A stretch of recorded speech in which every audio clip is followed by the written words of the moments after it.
과도한 성취욕. 하나님의 말씀은 고린도후서 3장 5절입니다. 우리가 무슨 일이든지 우리에게서 난 것 같이 스스로 만족할 것이 아니니 우리의 만족은 오직 하나님으로부터 나느니라. 이 시간에는 과도한 성취욕이라는 제목으로 말씀을 묵상하겠습니다.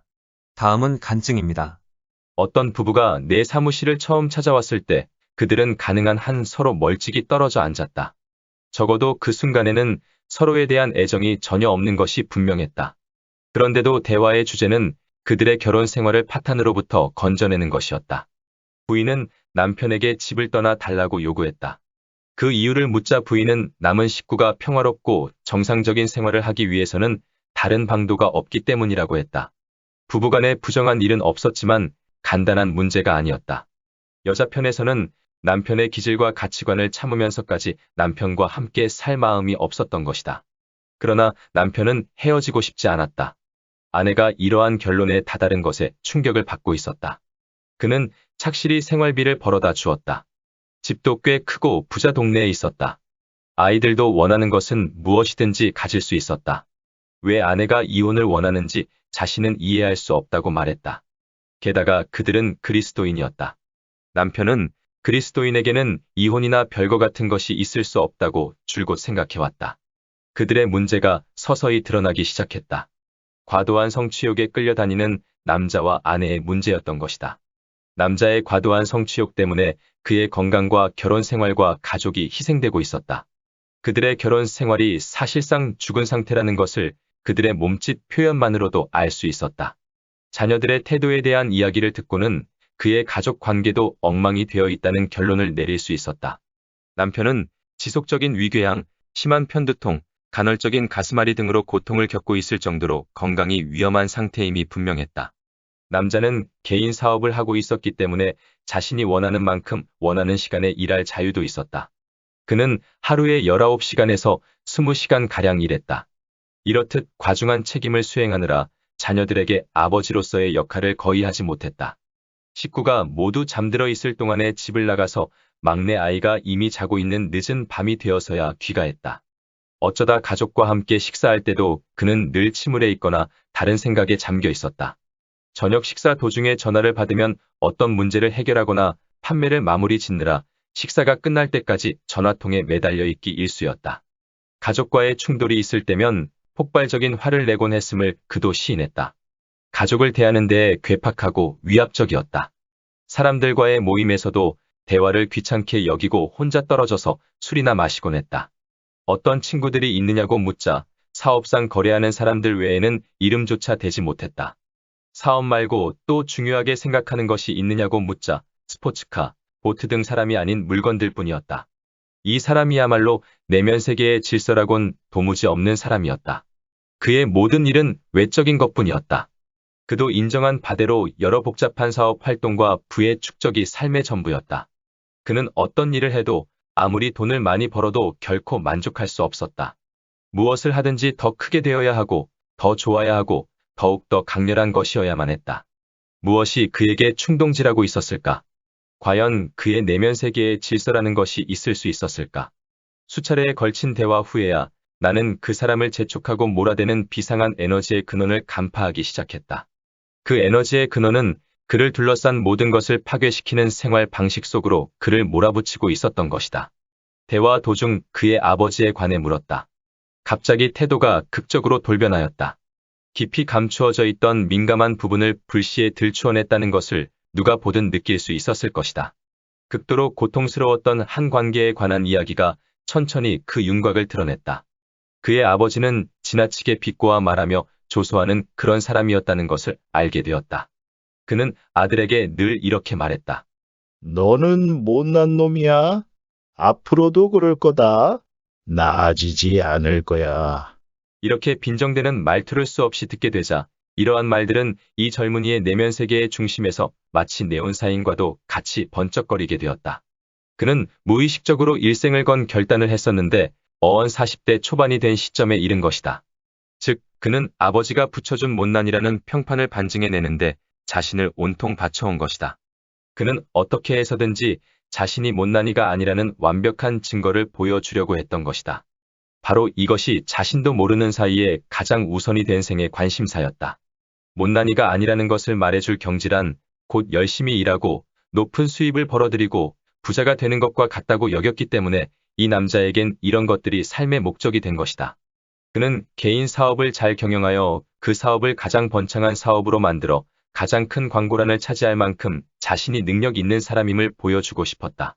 비록 더러운 방법으로 돈을 버는 한이 있더라도 가능한 한 많은 돈을 손에 쥐고 싶었다. 큰 집, 멋있는 스포츠카, 이러한 것들은 아버지가 붙여준 못난이라는 딱지를 떼어줄 수 있는 증거가 되는 것이었다. 그는 아버지로부터 사랑과 인정을 받기 위해 이렇게 쫓겨다녔던 것이다. 그의 목표는 모두 외형적인 것이었기 때문에 그의 내면 세계를 가꿔야 할 필요가 없었다. 인간관계는 중요하지 않았고 이기는 것만이 중요한 것이었다. 영적 건강은 중요치 않은 것이었으며 육체적 건강만이 중요했다. 휴식은 불필요했고 더 많은 일을 해낼 시간만이 필요한 것이었다. 지식이나 지혜를 쌓는 것이 가치 있는 것이 아니었고 판매 기법이나 생산 혁신만이 가치 있는 것이었다. 그는 가족을 물질적으로 잘 부양하는 것만이 그가 바라는 전부였다. 그렇지만 이 사람이 참으로 갈망하고 있었던 것은 사실상 아버지의 칭찬과 인정이었다는 것을 우리는 차츰 깨닫지 시작했다. 그는 아버지가 마침내 내 아들아 너는 못난이가 아니야. 내가 전적으로 잘못했다 라고 말하는 것을 듣고 싶었던 것이다. 그런데 정말 이상한 것은 어떻게 해도 기뻐하지 않는 아버지는 이미 수년 전에 돌아가셨다는 것이다. 그러나 이제 중년이 된 이 아들은 아버지의 인정을 받기 위해 아직까지도 기를 쓰고 살고 있는 것이다.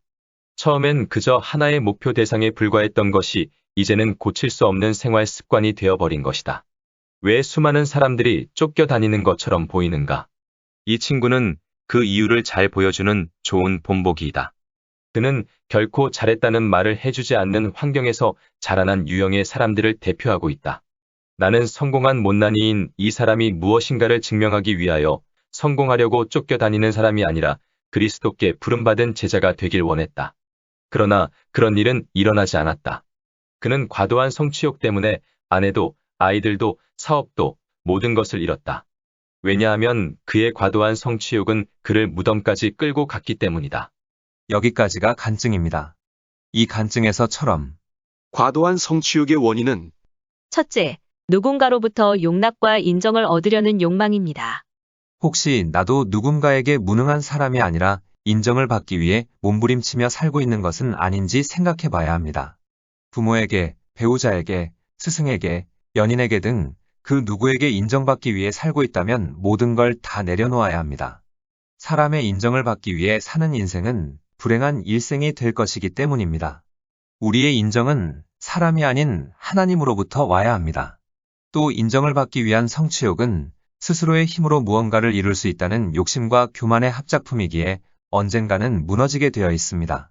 누군가의 인정과 칭찬이 결핍되었을 때에 존경받는데 굶주린 사람들은 일을 더 많이 하고 성공한 인물임을 상징하는 것들을 더 많이 소유하길 원합니다. 그래서 자기를 인정하지 않던 중요한 사람으로부터 마침내 내 아들아, 내 딸아, 너는 결코 못난 사람이 아니야. 내 아버지가 된 것이 정말 자랑스럽구나 라는 말을 듣고 싶어 하는 것입니다. 지도적인 위치에 있는 많은 사람들이 이러한 성장 배경과 불안정감을 공통적으로 가지고 있다고 합니다.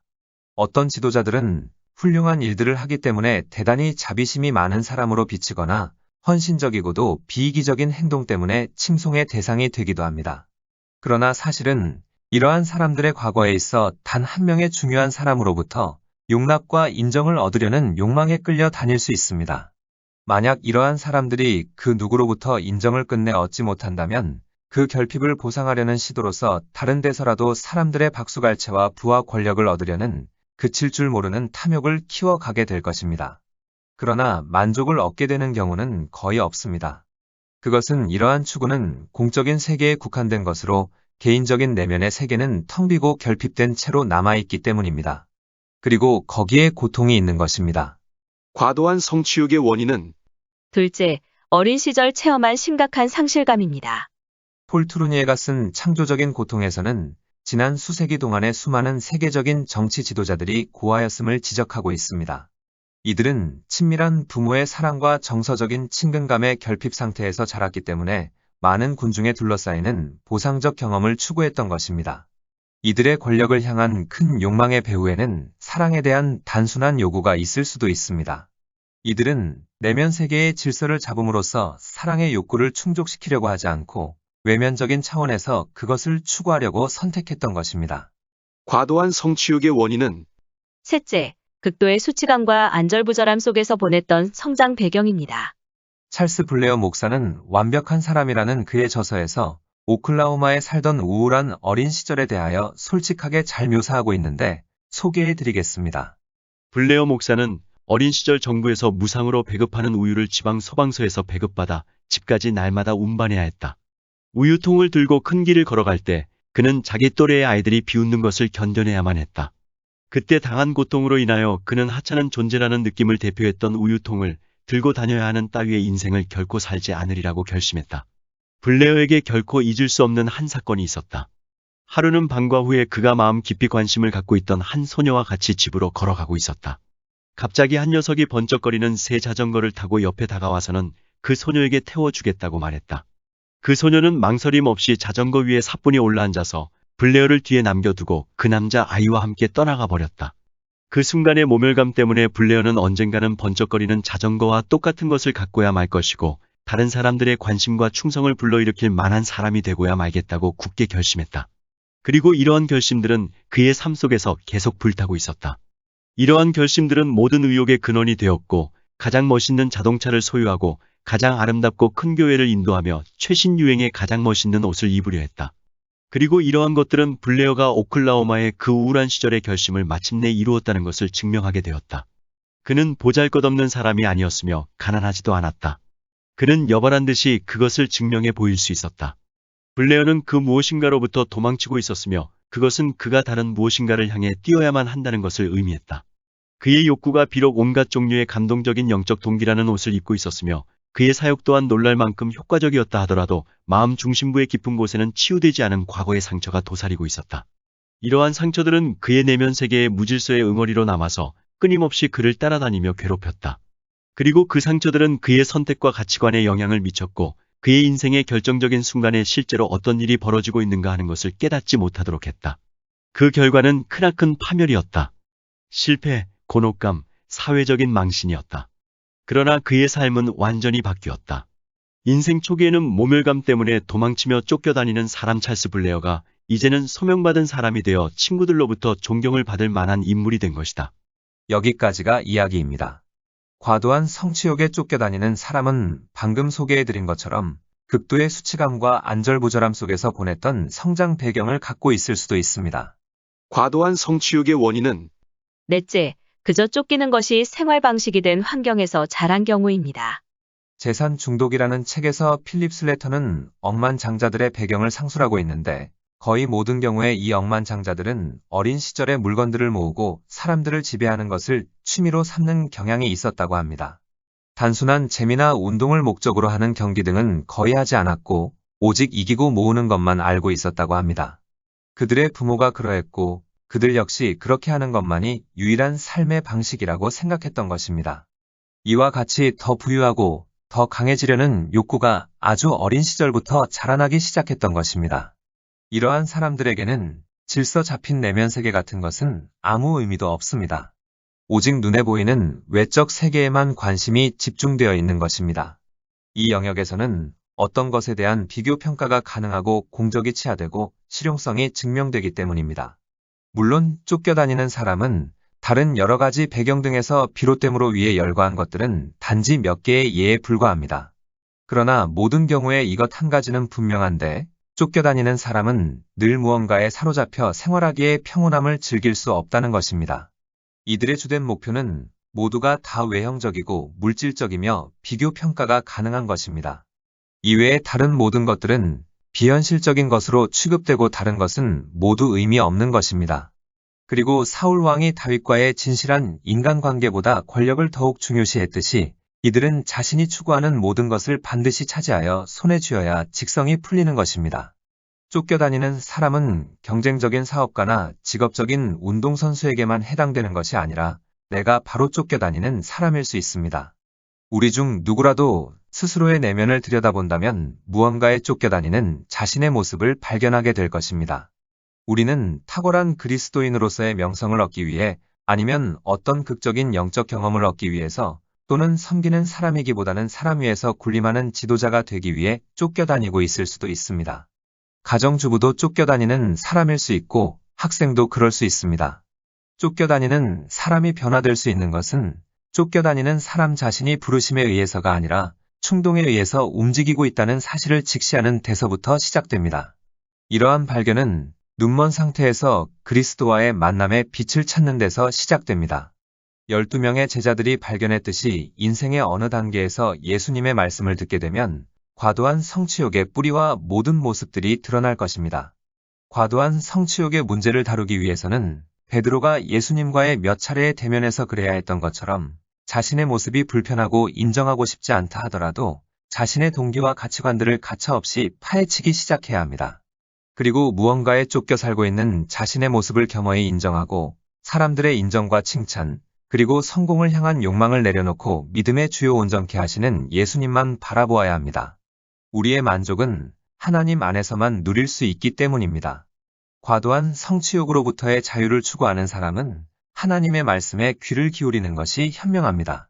자유를 갈망하는 사람은 겸허하게 자기를 낮추고 지금까지 추구해왔던 것들을 포기하는 자기 훈련의 자세를 가져야 합니다. 이것들이 꼭 나빠서가 아니라 잘못된 이유로 중요시되어 왔기 때문입니다. 다시 말해, 외형적인 것보다 내면 세계를 중요시하고, 이기는 것보다 인간관계를 중요시하고, 육체적 건강보다 영적인 건강을 중요시하고, 일을 할 수 있는 시간보다 휴식을 중요시하고, 기교 기술 능력보다 지식이나 지혜를 더 중요시하라는 것입니다. 또 쫓겨다니는 사람은 과거에 자기에게 마땅한 애정을 주지 않거나 결코 자신을 인정해 주지 않았던 사람들을 용서해야만 합니다. 그리스도인이 되기 전에 사도 바울은 쫓겨다니는 사람으로서 공부했고 조직에 참여하고 획득하고 방어하고 그리고 박수갈채를 받았습니다. 개종 직전의 바울의 모습은 거의 광적이었고 어떤 환상적인 목표에 끌려 쫓겨다녔던 것입니다. 후에 그가 그때의 모든 강박 충동에 끌려 다니던 생활 방식을 수료할 때에 모든 것이 내게 무익했노라고 말했습니다. 바울은 그리스도께서 그를 부르실 때까지 쫓겨다니는 사람이었습니다.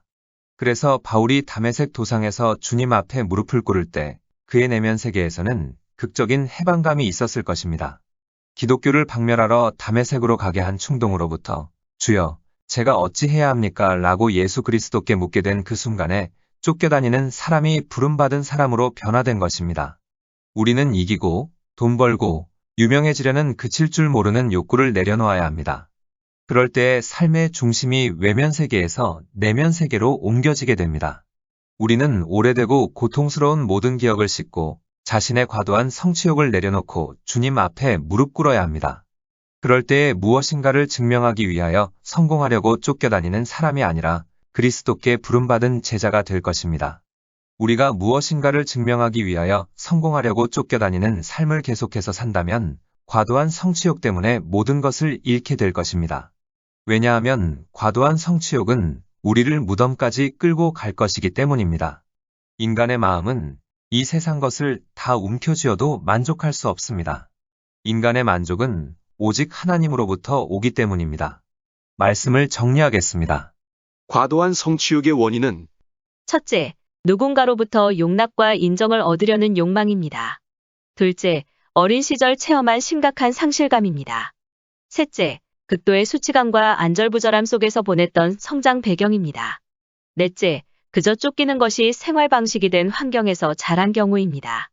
기도하시겠습니다. 생사와 복을 주관하시는 하나님, 과도한 성취욕에 끌려다니는 사람이 아닌 하나님의 부름받은 사람이 되게 하옵소서. 외형적인 것보다 내면 세계를 중요시하고 이기는 것보다 인간관계를 중요시하고 육체적 건강보다 영적인 건강을 중요시하고 일을 할 수 있는 시간보다 휴식을 중요시하고 기교 기술 능력보다 지식이나 지혜를 더 중요시하는 지혜로운 자들이 되게 하옵소서.